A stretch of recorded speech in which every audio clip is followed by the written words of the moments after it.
అమావాస్య వస్తే మధ్యాహ్నం ఎవరింటికి వెళ్ళకురా అంటారు. ఎవరింటికి వెళ్ళకురా అని ఎందుకంటారంటే వాడి ఇంటి ముందు పితృదేవతలు నిలబడతారు. అమావాస్య మధ్యాహ్నం 12 గంటలకి పితృదేవతల పేరు చెప్పి జలతర్పణం చెయ్యాలి. కనీసంలో కనీసం అలా చేయకపోతే స్వయం పాకమన్నా ఇవ్వాలి. స్వయం పాకమన్నా ఇవ్వకపోతే 12 గంటలకి లేచి నిలబడి చెప్పులు విప్పి 2 చేతులు 3 మాటలు ఇలా అనాలి. నాన్నగారండి ఏమనుకోకండి, నేను ఇవాళ ఏమీ మీకు పెట్టలేకపోతున్నానని 3 మాటలు చెయ్యి ఊపాలి.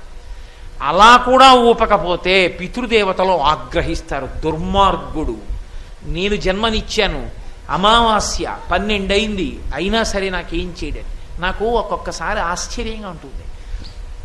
నేను చెప్పిన మాటల్ని ఎంత గట్టిగా పట్టుకుంటుంటారంటే కొంతమంది, మా మోహన్ రావు గారు అమావాస్య వస్తే ఏ బ్రాహ్మణ కుటుంబం కన్నా నిష్ఠగా చేస్తారు పితృదేవత. 12 అయ్యే వరకు ఉండి బ్రాహ్మణుల్ని తీసుకొచ్చి స్వయం పాకం ఇచ్చి అప్పుడు భోజనం చేస్తాడు ఆయన.